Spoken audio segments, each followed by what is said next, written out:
अमेरिकी विदेश मंत्री माइक पोम्पियो वियतनाम में एशिया दौरे पर जा रहे हैं क्योंकि अमेरिकी राष्ट्रपति चुनाव की भयंकर लड़ाई उनके अंतिम दौर में प्रवेश कर गई।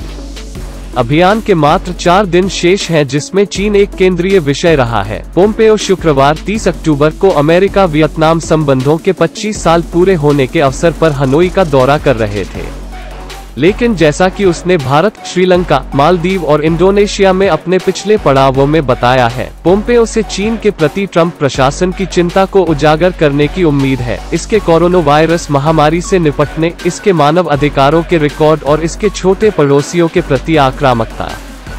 ट्रंप ने बिडेन को चीन पर कमजोर बनाने और उसे निहारने की कोशिश की। बार बार बिडेन के बेटे हंटर और चीनी व्यवसायों के बीच कथित संबंधों के बारे में सवाल उठाए। कानून ने नए अपराधों की मेजबानी की, जिसमें राजनीतिक विचारों को व्यक्त करना शामिल है, जैसे कि स्वतंत्रता की वकालत करना या हांगकांग के लिए अधिक स्वायत्तता। वियतनाम पोम्पेओ के यात्रा कार्यक्रम के लिए देर से हुआ था और इस क्षेत्र में चीनी नीतियों के बारे में कई चिंताएं हैं। दक्षिण चीन सागर में बीजिंग के प्रादेशिक और समुद्री दावों से लेकर मेकोंग नदी के किनारे इसकी विकास गतिविधियों तक की सीमाएं हैं, जो कि मुख्य भूमि के दक्षिण पूर्व एशिया के अधिकांश भाग से होकर गुजरती है और यह एक क्षेत्रीय जीवन रेखा है। वियतनाम में पोम्पेओ के आगमन से पहले जारी एक बयान में विदेश विभाग ने अन्य मेकोंग देशों के साथ सहयोग प्रतिज्ञा पर और दक्षिण चीन सागर में संदिग्ध दावों का आक्रामक तरीके से पीछा करने के लिए चीन पर हमला किया। चीन का मेकोंग क्षेत्र में दुर्भावनापूर्ण और अस्थिर करने वाली कार्रवाइयां, जिसमें मेकोंग नदी के पानी के प्रवाह में हेरफेर शामिल है, लाखों लोगों को नकारात्मक रूप से प्रभावित करता है जो अपनी आजीविका के लिए नदी पर निर्भर हैं, उन्होंने कहा।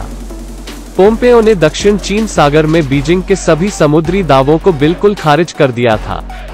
चीन ने दक्षिण चीन सागर के अधिकांश हिस्सों में अपने दावों को लागू करने के प्रयासों को आगे बढ़ाया है और फिलीपींस द्वारा जीते गए एक मध्यस्थता के फैसले को नजरअंदाज कर दिया है, जिसने चीन के दावों को अमान्य कर दिया है। पोम्पेओ इंडोनेशिया से वियतनाम पहुंचे, जहां उन्होंने दक्षिण पूर्व एशियाई देशों के संघ में इंडोनेशियाई नेतृत्व की प्रशंसा की, जिसे उन्होंने चीन का गैरकानूनी दक्षिण चीन सागर का दावा। इसके अलावा धार्मिक अल्पसंख्यकों के इलाज के लिए बीजिंग की निंदा की और कहा कि यह धार्मिक स्वतंत्रता के भविष्य के लिए सबसे बड़ा खतरा है।